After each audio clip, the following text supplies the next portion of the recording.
부동산 뉴스 따라잡기 시간입니다. 이 정부가 828 전월세 대책의 후속 조치로 근로자, 서민, 주택구입자금 금리를 인하하고 지원 대상도 확대했습니다. 또 민간 임대시장 활성화를 위해 임대사업자에 대한 자금 지원도 확대할 뿐만 아니라 저소득 가구의 전세금 지원도 늘리기로 했는데요. 이 부동산 뉴스 따라잡기 첫 번째 이슈로 근로자, 서민, 주택구입자금 지원 확대로 시장에 어떤 변화 나타날지 짚어보도록 하겠습니다. 도움 말씀에 정기영 해설위원 나오셨습니다. 안녕하십니까? 네, 안녕하십니까? 네, 근로자, 서민, 주택 구입자금 대출금리 인하됐습니다. 얼만큼이나 인하됐는지 살펴보겠습니다. 네, 지난 828 전월세 대책 이후 그 후속 조치로 오늘부터 시행이 되겠습니다. 그 국민주택기금 운용계획을 변경해서 시행을 하게 되는데 828 전월세 대책은 명칭은 전월세 대책이지만 실질적으로는 매매를 활성화하겠다라는 것이 정부의 가장 큰 목표가 되겠습니다. 그래서 오늘부터 그 근로자, 그 서민이 주택을 구입할 때 자금을 대출받게 되는데요. 과거의 연 4% 금리를 오늘부터는 2.8%에서 3.6%까지 하락해서 적용하게 되겠습니다. 구체적으로 말씀드리면은 부부 간 연간 합산 소득이 2천만 원 이하인 경우, 그리고 2천만 원 초과해서 4천만 원 이하인 경우, 또 4천만 원 초과해서 6천만 원 이하인 경우로 세 가지로 일단 구분을 하고요. 그 다음에 대출 기간을 10년, 15년, 20년, 30년으로 또 나눴습니다. 그래서 이 각각 금리를 차등화해서 적용하게 되고요. 그 다음에 다가구 자녀가 있는 경우에는 또 우대 금리를 적용하게 되었습니다. 그래서 조금 전보다 더 낮은 2.3%에서 그 3.1%의 금리를 적용받게 되겠습니다. 네, 이 대출 한도나 지원 대상도 확대가 됐습니다. 주거용 오피스텔도 지원 대상에 포함이 됐다고 하는데요. 어떤 내용입니까? 네, 그렇습니다. 이번에 그 주거용 오피스텔 같은 경우는 일반 그 사회 초년생이라든지 신혼부부들이 많이 살기 때문에 그 서민이 아니더라도 같이 이 대출 대상에 포함을 시켰습니다. 예를 들면 그 주거용 오피스텔 구입자금은 소득 구간에 따라서 금리를 3.0%에서 3.5%를 적용하게 되겠습니다. 그리고 대출 만기는 이게 투자 목적으로 할 수가 있기 때문에 그 거주 여부를 확인하기 위해서 2년 단위로 계약을 하게 되고요. 그래서 연장을 하게 될 경우에는 최장 20년까지 할 수 있도록 되어 있습니다. 그리고 근로자 서민 구입자금의 지원 대상이 그 부부 합산 연 소득을 아까 6천만 원 이하까지로 말씀드렸는데요. 과거에는 4,500만 원까지만 적용을 해줬습니다. 그래서 이번에 좀 더 확대했다 이렇게 볼 수가 있고요. 그다음에 대출 가능 그 주택 대상도 과거에는 3억 원 이하 주택만 해당이 됐습니다. 그러나 이번에는 6억 원까지도 대출을 해줄 수 있는 대상으로 삼았고요.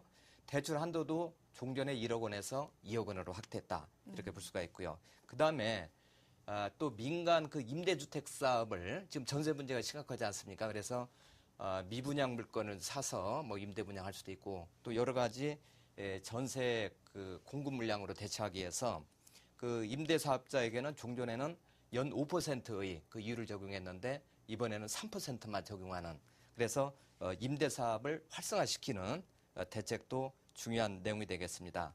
그리고 그 미분양 아파트로 한정됐던 그 임대주택 사업 대상을 이번에는 기존 아파트까지로 또 확대를 했습니다. 네. 그래서 거래를 상당히 활성화시키고자 하는 의지가 충분히 엿보인다고 볼 수가 있겠습니다. 네. 이 정부에서는 한 2만 가구 정도가 금리 인하로 인한 혜택 받을 수 있다고 보고 있는데요. 특히 전세 수요 일부를 매매로 전환시키는데 참 효과가 있을 것이다라고 전망을 하고 있습니다. 정부의 의도대로 좀 효과가 있을지 어떻게 보십니까? 네, 무주택자가 그 주택 구입 시 이 금리를 낮게 해주는 것은 상당한 혜택입니다. 시중 금리보다 상당히 낮은 수준이기 때문에 이 기회에 전세 살던 사람들이 아예 집을 사겠다. 라고 판단을 하는 경우가 많을 것 같고요. 특히 정부에서 발표한 내용을 보면 지난 828 대책 내용을 보면 이 매매 활성화를 위해서 굉장히 노력을 하고 있다는 걸 알 수가 있습니다. 네. 예를 들어서 그 취득세 연구 인하라든지 그다음에 수익 공유형 무기지. 수익이 나면은 같이 나눠도 된다. 그리고 손해를 봐도 또 일부 보존해 주겠다 해서 손익 공유형 무기지라는 그 새로운 제도까지 도입을 했습니다. 그래서 이러한 정부의 강한 의지가 있기 때문에 그리고 오늘 또 보면은 상당히 금리를 낮추고 이 매매를 활성화하고자 하는 정부의 의지가 강하게 엿보이기 때문에 어느 정도는 매매 수요를 끌어내는데 효과가 있지 않을까라고 생각하고 있습니다. 네. 그렇지만 이 집을 사기 위해서 매매 수요를 좀 끌어내기 위해서는 시장이 좀 더 나아질 것이다. 집값이 더 떨어지진 않고 이제는 좀 반등할 것이다라는 긍정적인 기대감이 있어야 할 것 같습니다. 지금 시점에서 볼 때 이런 긍정적인 시그널 보이고 있는지 궁금합니다. 네, 조금 전에도 그 뉴스 보도할 때 나왔습니다만은 일부 집값이 좀 꿈틀거리고 있다라는 보도가 있었고요. 구체적으로 숫자를 보면은 서울 아파트 매매가가 지난주 같은 경우는 0.02%가 이제 상승을 했는데요. 네. 그 2주째 연속 지금 상승을 보이고 있는 겁니다. 그리고 수도권 역시 미미하지만 0.01% 반등을 보이고 있습니다. 서울을 비롯한 이런 수도권이 동반 상승을 한 것은 지난 2011년 2월 이후에 즉 2년 7개월 만에 처음 있는 일이 되겠습니다. 그래서 일부에서는 이제 바닥인 것이 아니냐 이런 바닥론도 서서히 고개를 들고 있는데 제가 보기에는 상당히 중요한 그 성공을 위한 중요한 것은 앞으로 그 관련 법안을 국회에서 얼마나 신속하게 그 강한 의지를 가지고 통과시키느냐 하는 것이 중요하다고 생각이 듭니다. 예를 들면 네. 지난 4.1 대책 때도 정부에서는 강한 의지로 법안을 내놨는데 국회에서 질질 끌면서 그리고 일부 내용을 좀 변형을 시켰습니다. 그러다 보니까 국민들이 금방 감을 잡고 이게 바로 집값이 오를 것 같지 않다. 그래서 처음에는 반짝했던 수요가 나중에 다시 이제 가라앉은 그런 현상을 보였죠. 이번에도 정부에서 발표하니까 일부에서는 이게 뭐 부자 본색이라든지 네. 뭐 연못구어다, 뭐 또 재탕 삼탕 정책이 나면서 좀 깎아내리는 그런 발언을 한 사람도 있고요. 그런데 제가 보기에는 어떤 정책이든 이 부작용이 있기는 마련이라고 생각하고 있습니다. 네. 그리고 이 부자의 몫을 떼서 서민을 줘야 된다. 이런 논리도 경우에 따라서는 맞지 않다는 것이 일단 부자가 잘 살아야 서민도 잘 살 수 있지 않느냐. 예를 들면 이사를 많이 하게 되면은 뭐 도배라든지 뭐 인테리어 또 업종이라든지 또 이사 찜 뭐 그 센터라든지 이런 그 좀 영세한 업종들도 활기를 띠게 되고 건설 경제도 살아나면서 국가 경제에도 이바지하는 거 아닌가 저는 이런 생각하고 있습니다. 그래서 과거에도 보면은 우리가 반값 아파트 네. 그 보금자리 정책이 서민을 위한 정책이었는데 그걸 기다리느라고 로또니까 집을 사지 않았습니다. 그러면서 전세값이 올라서 결국 서민들이 더 힘들어지는 이런 결과를 초래했기 때문에 가능한 한 국회에서 좀 의지를 가지고 신속히 처리를 했으면 하는 바람입니다. 네. 그리고 오피스텔 같은 경우는 애초에 업무용이었지 않습니까? 네. 그런데 요즘 주거용으로 참 많이 인기를 얻고 있습니다. 네. 그래서 공급이 늘다 보니까 미분양도 많아졌는데요. 이번 대출 지원 대상에는 주거용 오피스텔도 포함이 됐습니다. 효과가 네. 있을지 어떻게 보십니까? 네, 특히 그 오피스텔이나 도시형 생활주택은 그 수익형 부동산이라고 봐서 자기가 돈을 투자해서 사면은 월세를 이제 그 내줘서 계속 수익을 창출하는 그래서 금리에 상당히 민감한 편이 되겠습니다. 네. 그런데 마침 이번에 정부에서 아까도 말씀드렸듯이 신혼부부라든지 그 사회 초년생한테도 이 주거용 오피스텔을 살 때는 혜택을 주겠다. 그래서 일단 수요가 좀 끌어올라갈 것으로 보이고 있습니다. 한 2, 3년 전에는 오피스텔이 상당히 인기가 있다가 요즘에는 공급 과잉이 되고 있습니다. 그래서 수익률도 최소 연간 6%는 보장이 돼야 되는데 한 4% 정도로 떨어진 곳도 많이 있습니다. 그러나 이번에 나온 조치를 보면은 조금 그래도 이 소강 상태에 있던 오피스텔 시장이 살아나지 않을까라고 생각을 해봅니다. 네.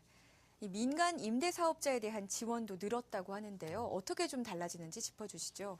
네, 아까도 말씀드렸지만은 그 금리를 민간 임대 사업자가 주택을 매입할 때 5%를 적용하던 금리를 이제 3%로 인하해서 좀 혜택을 늘렸고요. 그다음에 그 미분양 아파트만 사서 임대주택 사업을 하게 했었는데 이제는 기존 아파트를 사도 되도록 했습니다. 그래서 그 호당 지원 한도는 수도권 기준으로 당초 한 6천만 원이었는데 이번에는 1억 5천만 원까지로 지원 한도도 대폭 늘려줬습니다. 네. 저소득층을 위한 전세자금 지원도 확대가 됐습니다. 얼마나 어떻게 지원이 됩니까? 저소득층 가구는 아주 그 초저금리를 적용했습니다. 연간 2%의 네. 그 초저금리를 적용했는데요. 그 모두 다 해주는 건 아니고 예를 들어서 수도권 과밀 억제 권역인 경우는 전세 보증금이 과거에는 1억 원까지만 혜택을 줬습니다. 이번에는 1억 2천만 원 정도는 되어야 그보다 더 높으면은 혜택을 받을 수 없는 것이죠. 그래서 그 경우에 8,400만 원까지 지원을 받을 수 있고요. 네.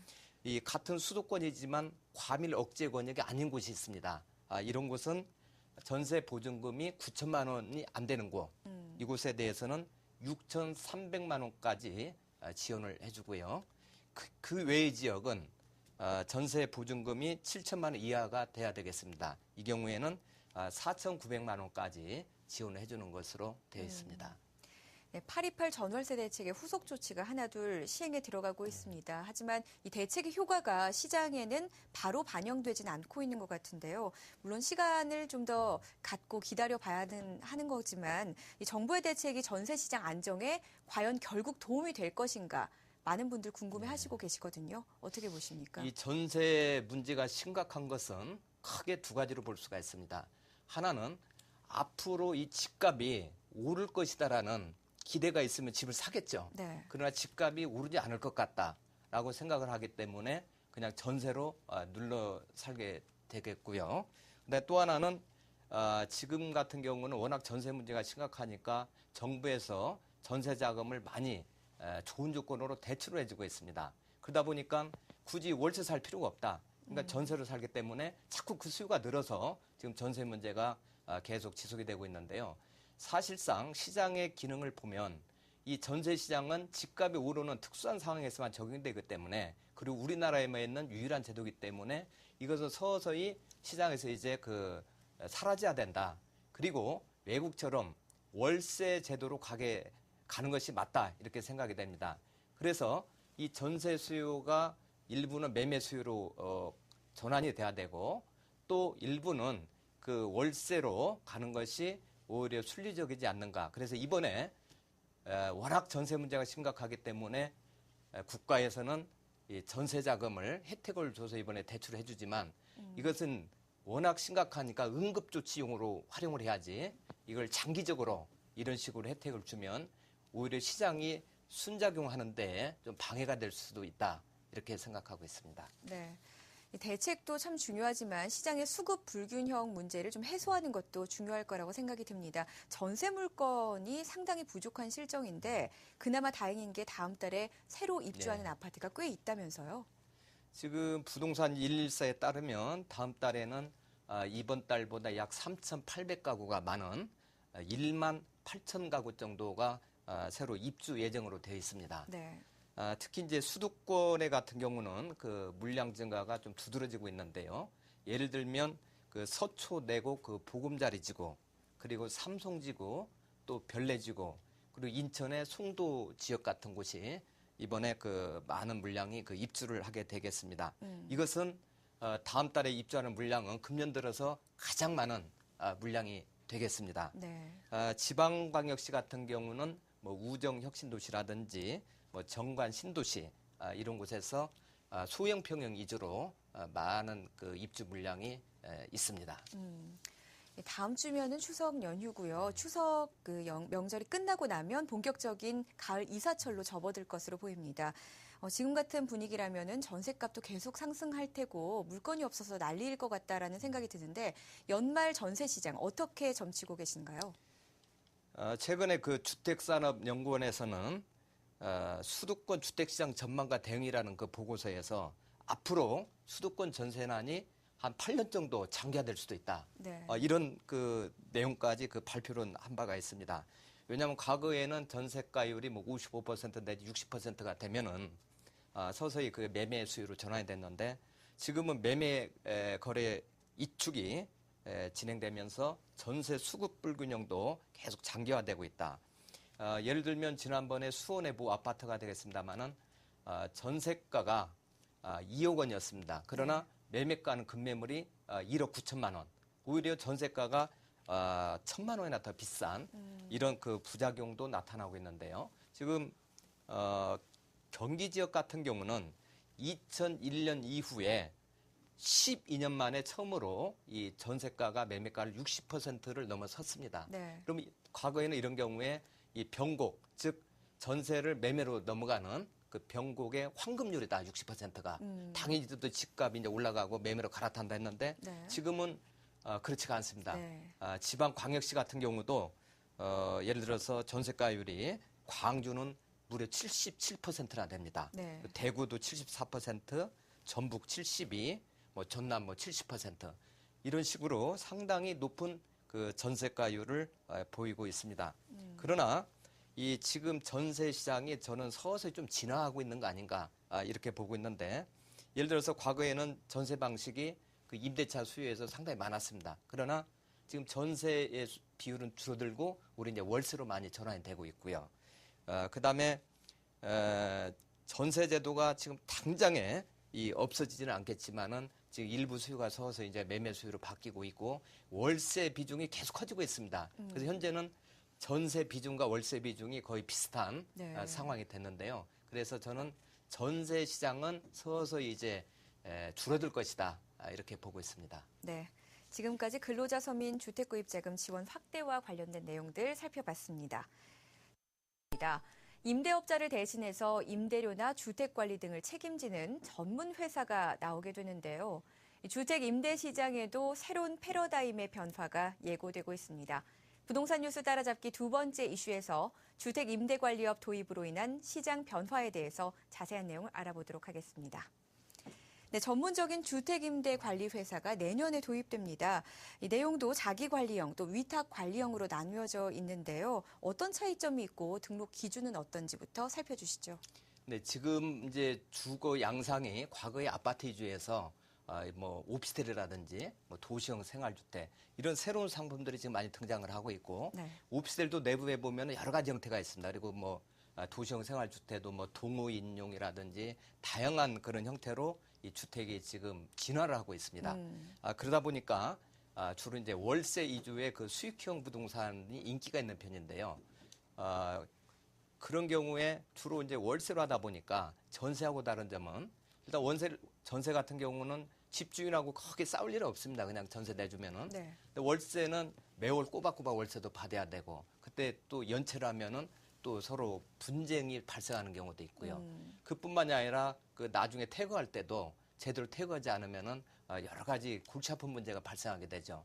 그래서 이제는 우리도 선진국에 보편화되어 있는 것처럼 그 임대인이 전문적인 주택 임대 관리업체에 위탁을 하면 그 주택 임대 관리업체가 전부 다 임대인 대신해서 관리를 해주는 네. 그런 제도가 이번에 도입이 된 것이죠. 그래서 관련 법규는 이제 주택법이 되겠습니다만은 8월 6일 날 공포가 되었고요. 시행은 6개월 뒤인 내년 2월 7일부터 시행이 되겠습니다. 그리고 어제부로 시행령과 시행규칙에 대한 그 법안이 입법 예고가 됐습니다. 그래서 앞으로 40일 동안 입법 예고를 하면은 10월 20일까지 이제 의견을 제시하게 되어 있죠. 그러면 이게 어떤 내용으로 현재 법에 명시가 되어 있냐면은 네. 아까 아까 말씀하셨듯이 자기관리형과 위탁관리형이 있습니다. 자기관리형이라고 하는 것은 임대인과 임차인 사이에 그 임대관리 업체가 직접 임대인하고 계약을 하게 됩니다. 그래서 이 물건을 예를 1억 원에 뭐 계약을 했다. 그래서 월세를 얼마 받겠다라고 하면은 주택관리업체가 임대인하고 그 가격에 계약을 하고 더 많은 가격으로 임차인을 구했다. 그러면 그 이익은 임대관리업체에서 가져가는 겁니다. 반대로 이게 오히려 더 임대인을 못 구했다. 네. 공실이 생겼다. 또 적은 금액으로 임대인을 구했다 하면은 그 손실을 임대인한테 주게 되는 것이죠. 그래서 확정형이라고 보면 됩니다. 네. 현재 제도에서 보면은 일종의 전대 형태, 임대가 아닌 다시 또 임대를 내주는 전대 형태 이렇게 보시면 되겠고요. 위탁관리형은 건건이 임대인과 임차인이 직접 계약을 하게 되는데 그걸 중간에서 알선을 해주면서 그 건별로 수수료를 받는 개념이 되겠습니다. 네. 그래서 주택임대관리업체가 큰 책임을 지지 않는 단지 중간에 위탁받아서 대행만 해주는 이런 형태가 되겠습니다. 근데 이것을 지금 어제 지금 입법 예고된 내용을 보면 이러한 주택임대관리업체로 등록을 하기 위해서는 법인이나 개인이나 상관이 없습니다. 개인도 등록을 할 수가 있고요. 단지 자기관리형은 300호 이상을 관리할 때 등록을 해야 되고요. 네. 그다음에 위탁관리형은 1000세대 이상을 관리할 때 등록을 하게 되어 있습니다. 그리고 자본금 요건도 자기관리형인 경우는 5억 이상이고 위탁관리형은 2억 이상이면은 일단 요건이 되고요. 그리고 전문 인력을 필수 요건을 보유를 해야 되는데 네. 자기관리형은 3명 이상, 위탁관리형은 2명 이상이 되겠습니다. 그 필수 요원이라고 하면은 변호사, 법무사, 회계사, 세무사, 주택관리사, 공인중개사가 되겠습니다. 그래서 이제 앞으로 이 집값이 소유보다는 임대를 많이 선호하게 되면 이러한 주택 임대관리업체가 상당히 부상할 것이다 라고 보고 있고요. 네. 일본 같은 경우도 임대주택의 한 85%를 개인이 소유하고 있는데 그중에 한 80%는 그 임대관리업체가 관리를 하고 있습니다. 그래서 2011년 12월에 이제 등록제로 갔어요. 원래 제도는 한 40년 전부터 유지가 됐는데 그러다 보니까 현재는 한 2,300개 업체 정도가 등록된 상태입니다. 그렇군요.